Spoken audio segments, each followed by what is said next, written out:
Good morning so guys everyone, তোমরা সবাই কেমন আছো? আশা করি তোমরা সবাই ভালোই আছো। তো আমিও ভালো আছি, তোমাদের অফিসিয়াল বাইকার গণেশ। তো আমি সকাল সকাল উঠে পড়েছিলাম ছাদের উপরে আসার জন্যে। তো ছাদের উপরে এসে আমি কি করলাম তোমরা শুধু দেখো। তো ছাদের উপরে এসে আমি তোমাদেরকে ফার্স্টে দেখালাম আমি পায়রার ঘর।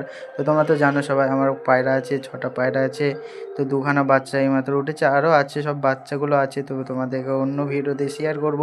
তো তোমরা দেখো। তো পায়রা কটা দেখা হয়ে যাওয়ার পর আমি ছাদ থেকে দেখছিলাম আমার ভাই এখান থেকে গাড়ি নিয়ে খেলছে।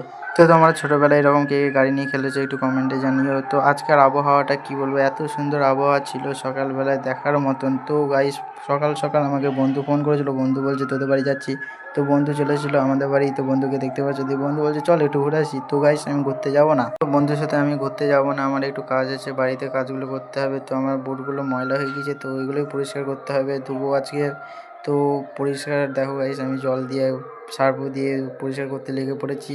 তো এখানে পরিষ্কার করছিলাম, মানে অনেক দিন রাখা ছিল, ভাবলাম একটু ঘুরতে ঘুরতে যাবো, তাই জন্যে একটু পরিষ্কার করে নিলাম। তো রোদের মধ্যে আমি শুকাতে দিয়ে দিলাম। তো জানো যে আমার পায়রাগুলো ঘরের মধ্যে ছিল, সকালবেলাতে তোমরা দেখলা, সেইগুলোকে আবার উড়াতে চলে আসলাম। দেখো গাইস কি সুন্দর উঠছে, এত সুন্দর আবহাওয়া, পায়রাগুলো উঠছে, এত দারুণ লাগছে না? তো তোমাদেরকেও দেখাচ্ছি পায়রাগুলো উঠছে। ওই দেখো গাইস পায়রাগুলো উঠছে, তো তোমরা বলো কেমন লাগছে? পায়রাগুলো উড়ানোর পর আমি বন্ধুকে নিয়ে চলে এসেছিলাম কন্ট্রোলে। তো বন্ধু দেখো এখানে কন্ট্রোলে আটা বিক্রি করতে লেগে পড়েছিল, আর আমি এদিকে সাইকেলে করে আর মালগুলো নিয়ে যাচ্ছিলাম ঘরের দিকে। তো ঘরে আসতে আসতে অনেকটা বেলা হয়ে গিয়েছিলো। তো আমি স্নান টান খাওয়া দাওয়া করে আমি আবার ছাদের উপরে চলেছিলাম পায়রাগুলোকে খেতে দিতে। তো গাইস এত পর্যন্ত ছিল, টাটা বাই বাই, আবার নেক্সট ভিডিওতে দেখা হচ্ছে।